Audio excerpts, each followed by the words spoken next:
牧村様、そしてご来場の皆様。भारत और जापान के बीच जो गहरे संबंध है, उन संबंधों का यश सिर्फ दो देशों की सरकारों को नहीं जाता है। उन संबंधों का यश आप जैसे समाज जीवन के सभी वरिष्ठ लोगों ने जिस भावना के साथ एक छोटे से पौधे को अपनी बुद्धिमत्ता क्षमता के अनुसार एक विशाल वटवृक्ष बनाया है, इसके लिए आपको और आपके पूर्व की पीढ़ियों को इसका यश जाता है, उसका हक बनता है। और मैं इसलिए अब तक जिन जिन लोगों ने भारत और जापान के संबंधों को सुदृढ़ किया है, उन सबका मैं हृदय से आभार व्यक्त करता हूं। 日本とインドの今の関係というのがそこには大きなプライドがありますが、それは2つの国の政府のものだけではなくて、こういう小さい木を大きく育ててきたここにいらっしゃる皆さんの知識、その能力、その貢献度に対するそこから生まれてきた皆さんのプライドであるというふうに思います。今までこの活動に貢献してきた以前の方々も含めて皆さんに心から感謝を申し上げたいと思います。 मुझे बताया गया कि भारत जापान एसोसिएशन को 110 साल हो गए। मैं सोच रहा था आज के युग में एक फैमिली भी 100 साल तक इकट्ठे नहीं रहती।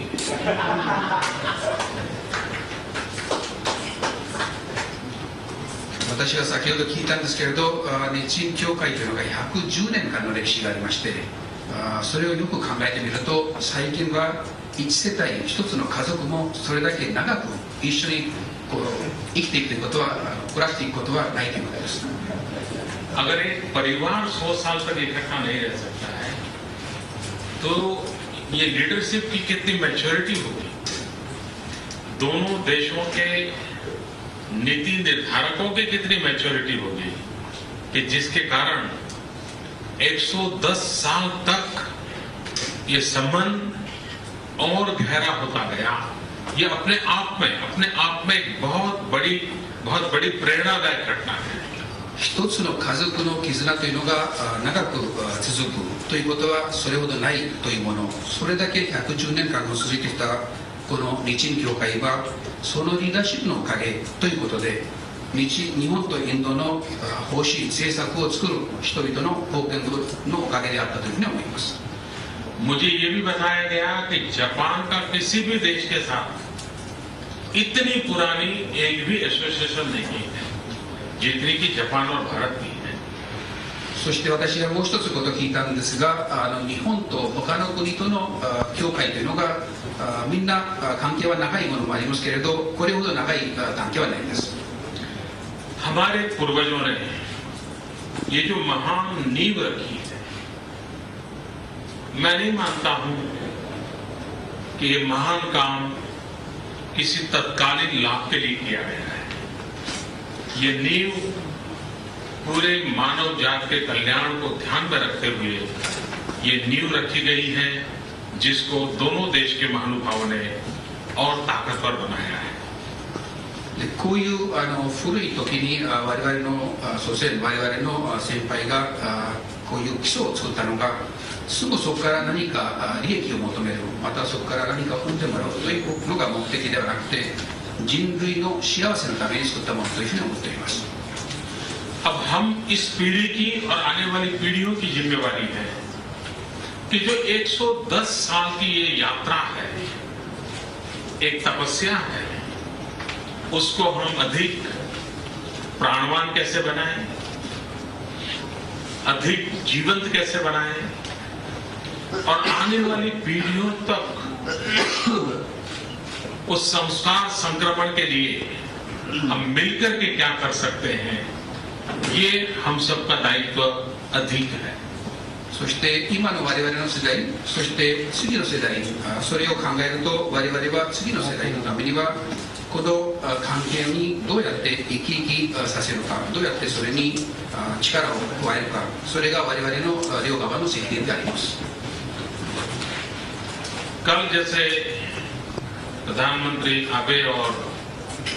मेरे बीच जो वार्ता हुई और हमारा एक जो टोक्यो डिक्लेरेशन था, उसमें एक महत्वपूर्ण निर्णय हुआ है कि अब तक हम स्ट्रेटेजिक ग्लोबल पार्टनरशिप के रूप में काम करते थे. अब हमारा उसका स्टेटस ऊपर करके स्पेशल स्ट्रेटेजिक ग्लोबल पार्टनरशिप की ओर हम आगे बढ़े हैं. 昨日私と安倍総理の間で話し合いがありまして、その結果として東京宣言があったんです。その中では大事な一つことがありまして、今までの戦略的なグローバルパートナーシップに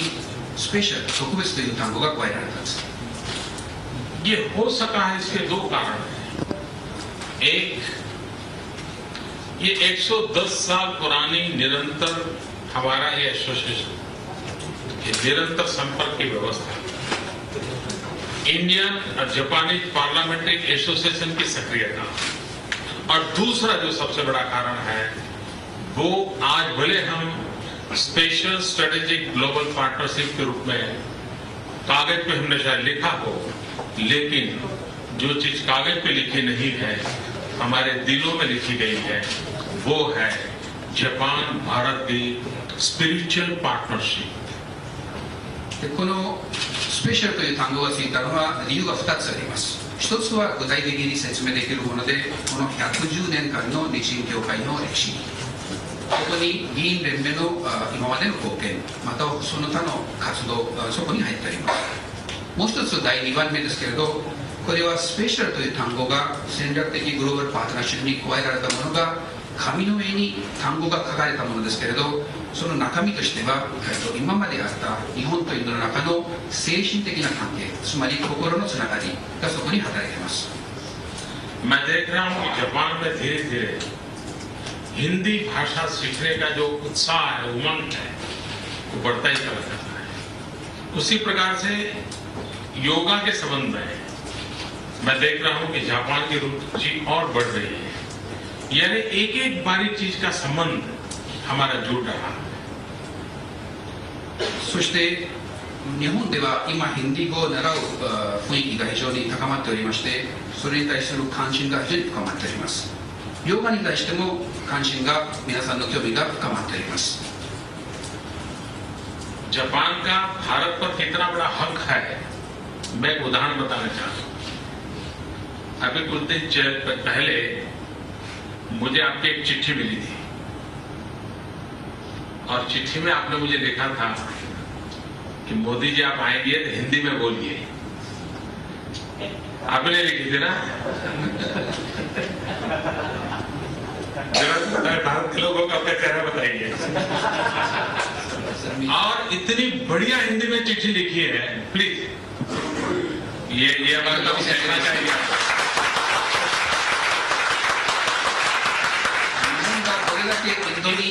इतनी बढ़िया हिंदी में चिट्ठी लिखी है उन्होंने मुझे, और उन्होंने आग्रह किया है कि मोदी जी मैं आपसे आग्रह करूंगा कि आप जापान के किसी भी कार्यक्रम में जाएं, कृपा करके हिंदी में बोलिए. देखिए एक एक सामान्य व्यक्ति का ये जो लगाव है, ये जो अपनापन है, ये अपने आप में हैरान करने वाला है.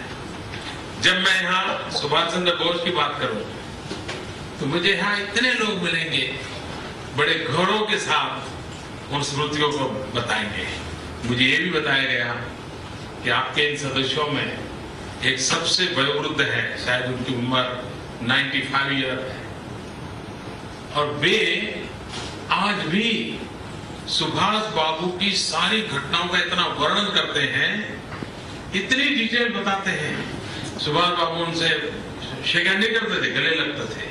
वो सारी बातों को बताते हैं. तो मैंने आज मेरे एम्बेसडर को कहा है कि एक हाईली प्रोफेशनल वीडियो टीम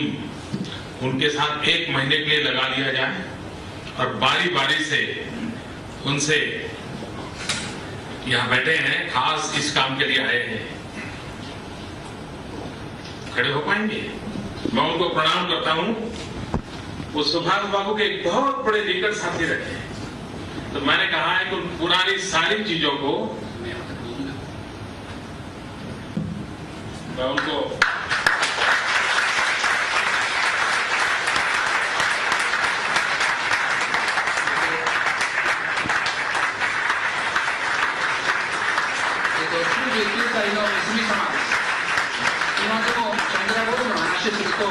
生き生きして何日もその話を続けることができます。でそのために私はインド大使に対してリクエストを投げまして、1ヶ月ぐらいビデオチームを与えて、そのビデオチームに対して話をしてもらう。毎日毎日今までのご経験、今までの話し合いをぜひ録画したいというふうに思います。どうもありがとうございました。सुभाष बाबू की कौन सी साल, कौन सी डेट, सारी घटनाएं अभी भी याद है। तो मैंने हमारे एम्बेसडर को कहा है कि उसका वीडियो रिकॉर्डिंग होना चाहिए, महीने भर को उनके साथ रहे, उनके इंटरव्यू लेते रहे और हर पुरानी बातों को, क्योंकि ये एक जीती जागती इतिहास की हमारे पास तवारीख है। तो ऐसी बहुत सी चीजें हमारे अपने लोगों के साथ जुड़ी हुई है। मैं जब पहली बार जापान आया तो मैं मोदी जी के घर गया था, बड़े प्यार से उन्होंने मुझे अपने घर पे बुलाया था। तो करी की बात एक थी, जापान में करी बड़ी फेमस है, लेकिन मुझे बताया गया कि बंगाल से जो परिवार आए थे उन्होंने सबसे पहले जापान में करी शुरू की और वो आज जापान का एक प्रकार से जापान की फेवरेट डिश बन गई है। यानी कितनी निकटता, कितनी बारीकी है। और मैं मानता हूं कि इसको हमें और महत्व देना चाहिए और आगे बढ़ाना चाहिए। पार्लियामेंट्री एसोसिएशन का भी बहुत बड़ा योगदान है। इन संबंधों के कारण दोनों देशों की नीतियों में हमेशा उस बात पर ध्यान रखा गया है कि हमारे संबंधों को कोई खरोच ना आ जाए, कोई भी उस पर नुकसान न हो जाए। 途中でヒンディー語の話が少し抜けてたんですが、日本でヒンディー語が非常に今その人気が高まっておりまして、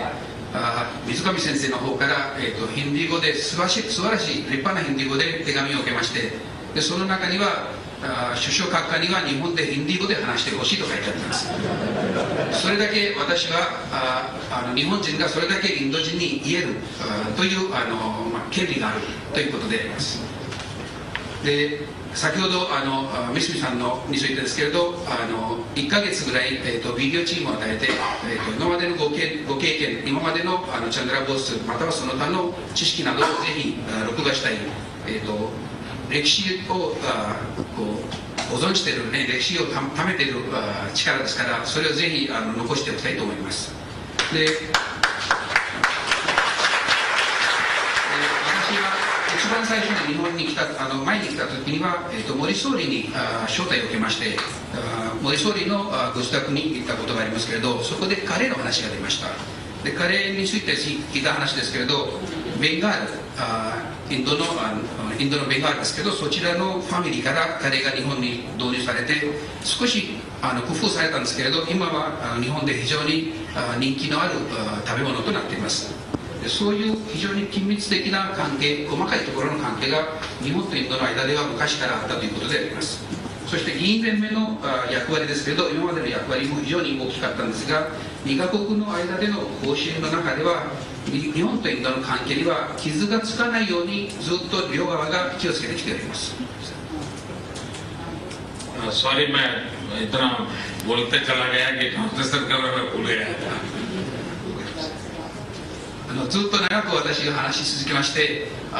通訳のチャンスを与えるのを忘れてしまいました。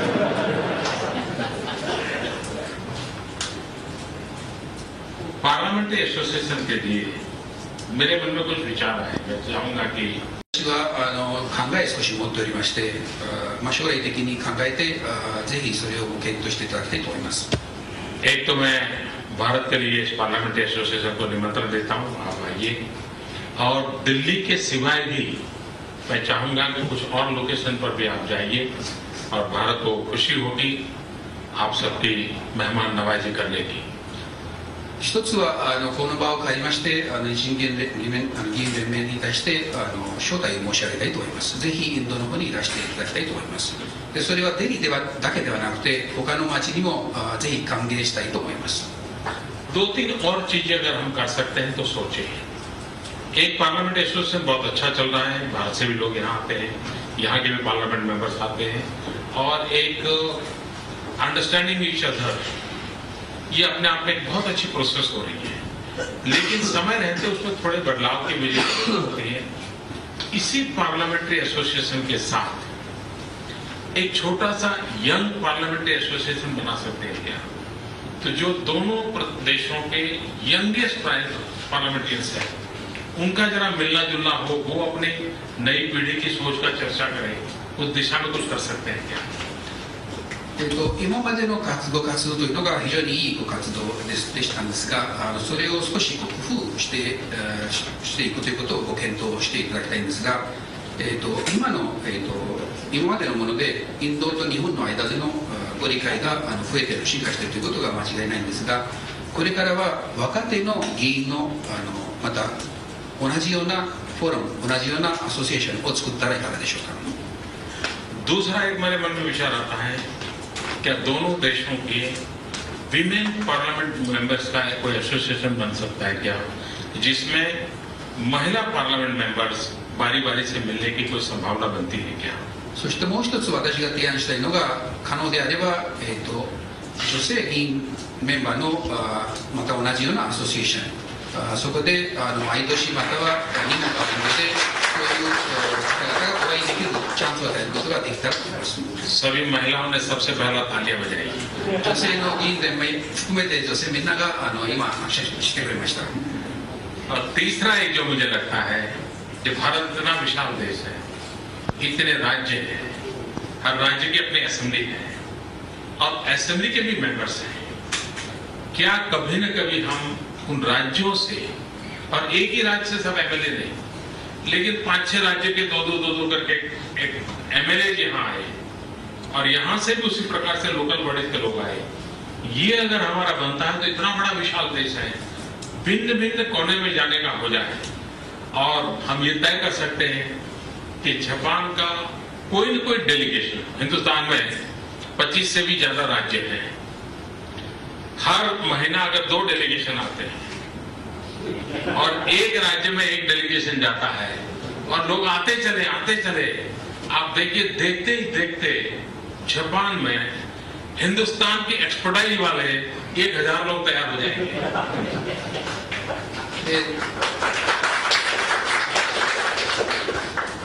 こういうデレゲーションがもし可能であればその次の提案としては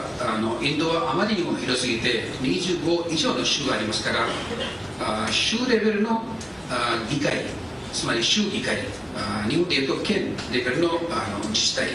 そことの政治家のつながりも大事だと思います。25それぞれお会いすることは無理かもしれないんですけれど、例えば5つとか2つとか3つとかの議会から2名ずつの議員が一緒になって日本に行ったり、逆にこちらからインドに行ったり、そういうデレゲーションが1ヶ月に2回ほどもしインドを訪問すれば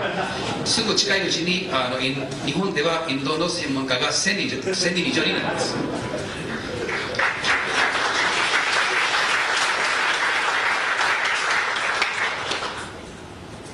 आपने मुझे यहाँ बुलाया, मेरा सम्मान किया,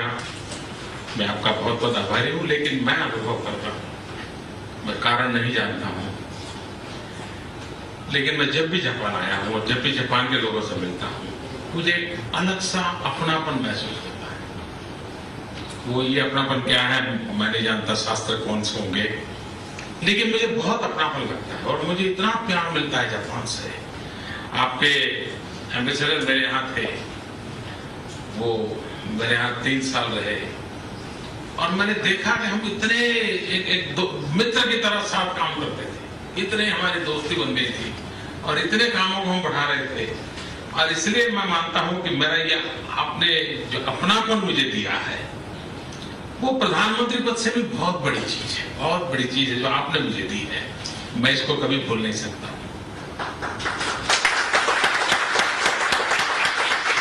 私は招待を受けまして、ここで皆さんにこういうふうに考えされまして、非常に嬉しく存じております。しかしここで申し上げたいんですけれど、私は理由ははっきりわからないんですけれど、日本に来るたびに、または日本人にお会いするときに、その特別な関係、または雰囲気、または絆を感じます。そこに神様のどういう観点でそれがつながっているかはまたわからないんですけれど、大きな私に対しては絆があるように感じます。でそこにドミチ大使、元大使がいらっしゃいますけれど、3年間インドにいらした時には私がいろんな面でお世話になって、いろんな面でこう絆を作ってきたというふうに思います。मैं आपका बहुत बहुत आभारी हूं और मेरी आप सबको बहुत बहुत शुभकामनाएं। धन्यवाद। झी 24 तास रहा एक पाऊल पुढे।